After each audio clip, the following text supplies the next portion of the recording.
রাজ্য সরকার করছে সেটা খুবই মিনিমাম করছে। আমরা চাকরিরও আশ্বাস দিচ্ছি। আপনারা সকাল থেকে দাবি করেছিলেন যে চাকরি, টাকার কোনো ক্ষতিপূরণ হয় না, সেটা তো দেয়াই হচ্ছে, আজকের মধ্যে দেওয়া হবে সেটা আমি প্রতিশ্রুতি দিচ্ছি এখানে। এবং চাকরিও যে আছে 7 দিনের মধ্যে তার বাড়ির লোকের চাকরি হবে, সেটাও আমি এখান থেকে প্রতিশ্রুতি দিচ্ছি। এটা হলো নাম্বার 2। নাম্বার 3, ভাই আমার বললো যে বাইরে আমার অনেক পরিযায়ী শ্রমিক ভাইরা কাজ করেন বিভিন্ন জায়গায়, এবং মাঝে মাঝে যে আছে ঘটনাগুলো ঘটছে। আমি এখানে দাঁড়িয়ে আমার একটা ভাই সাজেশন দিয়েছে এখানে যে একটা কন্ট্রোল রুম খুলতে হবে। আজ রাত 12টার মধ্যে কন্ট্রোল রুম খুলবো আজকে আমি।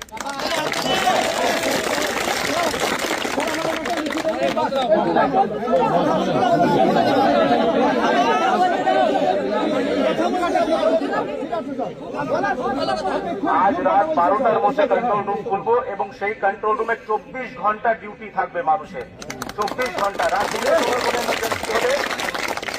এবং আপনার কমিটির 10 জনকে আমি আমার পার্সোনাল নাম্বার দিয়ে যাচ্ছি আজকে এখানে, যাতে কোনো অসুবিধা হয় তারা যদি আমার সঙ্গে যদি কন্ট্রোল রুমে কোনো সমস্যা হয় আমার সঙ্গে সরাসরি যোগাযোগ করব। আমি রাত 2টোর সময় কল করে করবেন, আমি সেটা টেক কেয়ার করবো সবার। আরেকটা দাবি উঠেছে লিগ্যাল টিম তৈরি করার। আমার এখানে 2টো ল অফিসার আছে, 2 জন ল অফিসারের মধ্যে যদি আপনারা অ্যালাউ করেন, আমি একজন ল অফিসারকে আজকেই দায়িত্ব দিচ্ছি এই। আর আমাদের যে লেবার কমিশনার আছে, আরেকজন আমার ডেপুটি ম্যাজিস্ট্রেট আছে, 3 জনকে মিলে আছে একটা টাস্ক ফোর্স করছি। যতগুলো লিগ্যাল সমস্যা তার জন্য আজকে লিগ্যাল একটা টাস্ক ফোর্স তৈরি হচ্ছে। আজকে সন্ধ্যে 6টার মধ্যে সেটা তৈরি হবে এবং সেটা লিখিত অর্ডার হিসেবে বার করবো আমি এবং আপনাদেরকে দেবো আমি।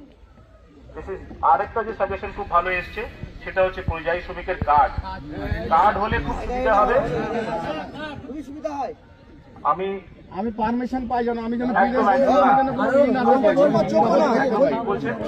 কার্ডের ব্যবস্থা আমি ইমিডিয়েটলি এখান থেকে আমি মাননীয় মুখ্য সচিব ম্যাডামের সঙ্গে কথা বলবো এবং যত শীঘ্রই সম্ভব কার্ডের ব্যবস্থা করার চেষ্টা করবো সবার জন্য। থ্যাংক ইউ, খুব ভালো থাকবেন। আপনাদেরকে হাত জোড় করে আমি ক্ষমা চেয়ে নিচ্ছি।